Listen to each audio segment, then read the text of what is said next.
ఒక ఏదో ఇదే భారీ వర్షం వచ్చి మునిగింది కాదండి, ఇది చిన్న వర్షం పడ్డా కూడా ఇదే పరిస్థితి మాది. లోపల వరకు మొత్తం లోపల వరకు వస్తుంది, మొత్తం మునిగిపోతుంది. సంబంధించిన పెద్ద ఆఫీసర్లన్నీ ఇక్కడనే ఉంటారు. కలెక్టర్ కానివ్వండి, municipality office, A grade municipality అంటారు సంగారెడ్డికి. ఇక్కడ చూస్తే పరిస్థితి ఎట్లా ఉన్నదో చూడండి. సంగారెడ్డికి పక్కనే కలెక్టర్ ఆఫీస్ ఉంది. ఇక్కడ ఒకసారి కూడా ఒకరు వచ్చి చూడాలి దీని పరిస్థితి ఏమున్నదని. గత 10 సంవత్సరాల నుంచి ఇదే ఇబ్బందిలో ఉన్నాం. మళ్ళీ మన మార్కెట్ యార్డ్ ఇది, ఫస్ట్ రైతు బజార్ ఉండే, ఇప్పుడు మార్కెట్ యార్డు.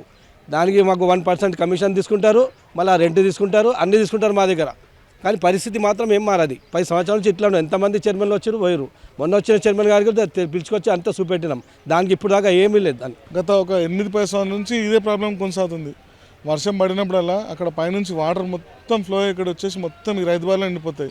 ఇక్కడికి వచ్చేసరికి ఏంటంటే రైతులు పండించి తీసుకొచ్చిన పంట మొత్తం ఆ నీళ్ళు వచ్చేసరికి మొత్తం ఖరాబ్ అయిపోతున్నాయి. ఎన్నిసార్లు మేము ఇక్కడ ఉన్న చైర్మన్ దృష్టికి కానీ ఇక్కడ ఉన్న పాలకవర్గం దృష్టికి కానీ ఎన్నిసార్లు తీసుకెళ్ళినా వాళ్ళు పట్టించుకోవట్లేదు. ఫీజులు మాత్రం బరాబర్ తీసుకుని వెళ్తారు. ఇక్కడ నుంచి బరాబర్ టైం టు టైం ఫీజులు తీసుకెళ్తారు. రెంట్స్ కానీ మార్కెట్ కమిటీ ఫీజెస్ కానీ బరాబర్ టైం టు ఇన్ టైంలో తీసుకుని వెళ్ళిపోతారు. ఒక్కరోజు ఫీజు చేయకుండా కానీ వాళ్ళు వచ్చి అబ్జెక్షన్ చేస్తారు. ఇక్కడ అట్లాంటిది ఎన్నిసార్లు ఈ ప్రాబ్లం క్రియేట్ అవుతుందని చెప్పినా కానీ పట్టించుకుంటలేరు. దీనివల్ల చాలా ఇప్పుడు రైతులు కానీ మేము వ్యాపారస్తులం కానీ లక్షలు నష్టపోవాల్సి వస్తుంది.